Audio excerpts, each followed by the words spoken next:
Namaste. Yesterday was all about picking ourselves back up off the ground after falling off tracks with a new habit. And I shared a couple things with you. Number one, we want to expect this to happen.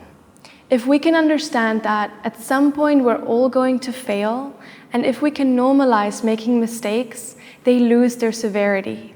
They become less scary, and in turn, it becomes easier for us to try again. Number two, when we do make a mistake or we miss a yoga practice, we don't want to give in to our inner critic. Instead, we want to treat ourselves with kindness, compassion, and forgiveness, the way we would treat our best friend. And number three, we want to have a system in place that's going to help us start again without having too much downtime in between. And for that purpose, I promise to share with you the 2-day rule. This is a very simple and practical tip that I first learned from Matt Diavella, an entrepreneur and videographer who explores things like productivity and habit building. The 2-day rule is simple.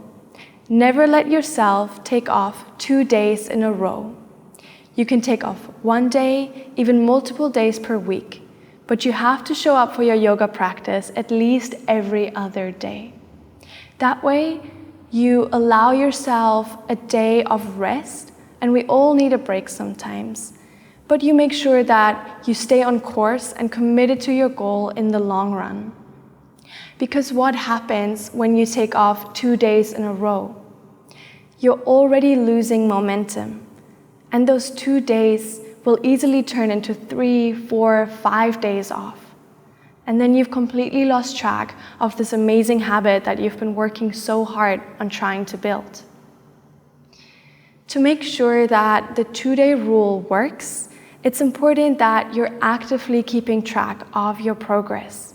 So make sure to actively use the habit tracker we gave you earlier on by tracking off your progress day by day.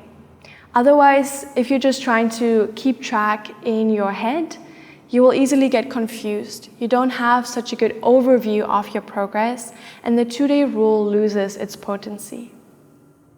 Of course, even with the 2-day rule in place, it's impossible that you're going to keep on forever without ever making a mistake. So when that happens, it just all comes back to being kind and forgiving. But I do hope that by implementing the 2-day rule, you're going to find that balance of taking rest when you really need it, but staying on course in the long run. And most importantly, the 2-day rule is going to help you prevent falling into that slump where you neglect your habit for days, weeks, or even months at a time. I really hope that you found this video useful and that you're going to try implementing the 2-day rule for building this habit of daily yoga. I'm looking forward to seeing you again tomorrow. Until then, enjoy today's practice.